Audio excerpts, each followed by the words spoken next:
अभिभाषण पे चर्चा के दौरान अपने स्पीच दी है, उस पर क्या कहेंगे? उनका कोई राष्ट्रपति अभिभाषण पे भाषण नहीं था, सिर्फ कांग्रेस को कैसा खोसे,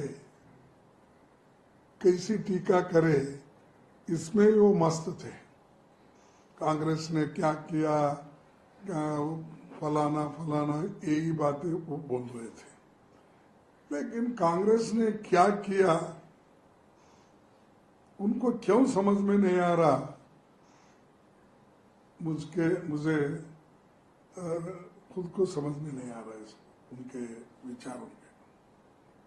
एक तो मैं समझता हूं, ये तो लोग ऐसे हैं संविधान को नहीं मानने वाले हैं, जिन्होंने दांडी मोर्चा यात्रा जो गांधी जी ने निकाली थी उसमें कभी हिस्सा नहीं लिया, भारत छोड़ो आंदोलन में शामिल नहीं हुए, जो लोग आज कांग्रेस को राष्ट्रभक्ति का पाठ पढ़ाते हैं और राष्ट्रभक्ति के बारे में ऐसा बोलते हैं कि जैसा इन्होंने ही 14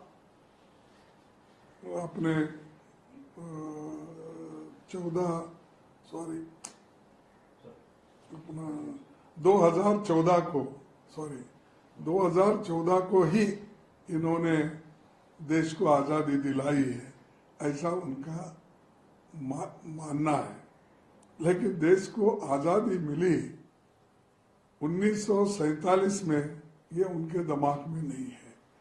और उसके लिए कौन कौन लड़े, अपनी जान दी, और कांग्रेस पार्टी ने कितना काम उस वक्त किया, ये उसको रिकॉग्नाइज भी नहीं करना चाहते हैं और उसके बारे में बताना भी नहीं चाहते। हालांकि गांधी जी ये गुजरात के हैं और उनको तो ये प्राइड होना चाहिए, कांग्रेस पार्टी के एक महान नेता गांधी जी ये सब कुछ काम किए। नेहरू जी, वल्लभ भाई पटेल, मौलाना आजाद, ऐसे कई लोग मिलके काम किए हैं, उनके शायद वो भूल गए हैं। और जो आदमी खुद बचपन से ही एक स्कूल रहता ना बच्चों का खेलने का, प्ले स्कूल से लेकर अब तक उन्होंने जो पाठ पढ़ा है वो सिर्फ आरएसएस का पाठ पढ़ा है और वही सिलेबस वो पढ़े हैं, वो बार बार वही सिलेबस को वो दोहराते हैं। दूसरी चीज, अनगिनत इतनी झूठी बातें उन्होंने कही। हम खुद को भी एक देश का एक प्रधानमंत्री होके इतने झूठ बोल रहे हैं, हमको खुद को शर्म आती है।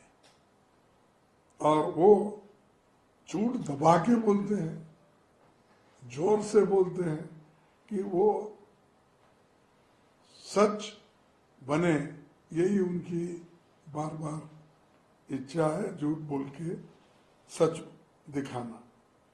और दूसरा, बेरोजगारी इतनी है कि पहले यूपीए के सरकार में 2.2 बेरोजगारी थी, आज 45 साल में सबसे बड़ा अनएम्प्लॉयमेंट उनके जमाने में हो गया है। और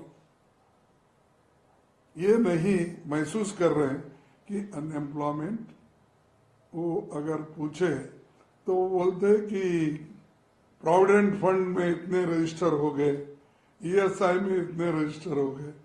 ये नहीं, ये अगर है सो नौकरियां कम करके ज्यादा लोग कैसा प्रोविडेंट फंड में ईएसआई में रजिस्टर होते, जो है वही लोगों को अगर आप रजिस्टर करके ये बताते हैं कि इंक्रीज हुआ एम्प्लॉयमेंट, तो गलत है।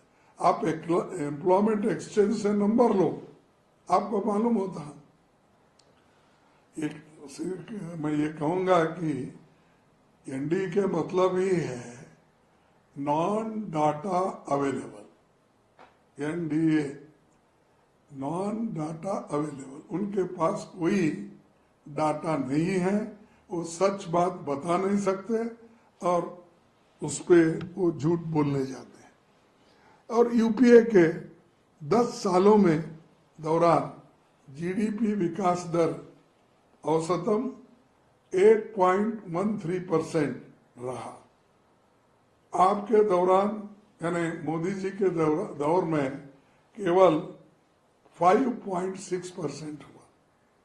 इसको भी वो मानने को तैयार नहीं कि यूपीए गवर्नमेंट में ज्यादा थी।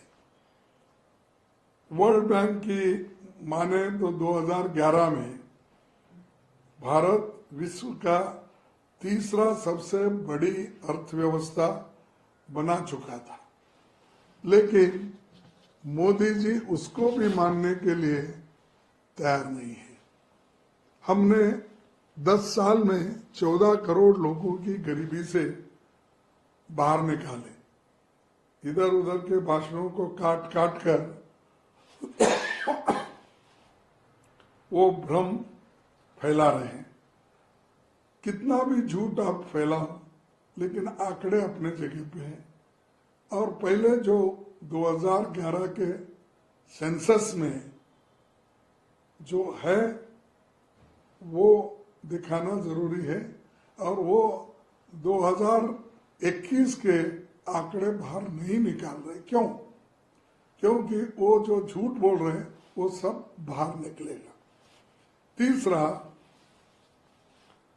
मोदी जी पब्लिक सेक्टर के बारे में बोले कि बढ़ चुके हैं, कम नहीं। 2022 तक 147 पब्लिक सेक्टर यूनिट्स थे और उसको प्राइवेटाइज करने के लिए उन्होंने अपनी बात। नमस्कार, मैं हूं मानक गुप्ता। अगर आपको हमारा ये वीडियो पसंद आया हो तो इसे लाइक और शेयर जरूर करें, और हां, हमें सब्सक्राइब और फॉलो करना ना भूलें ताकि आप देश और दुनिया की कोई खबर मिस ना करें। तो जुड़े रहिए हमारे साथ और देखते रहिए न्यूज़ 24।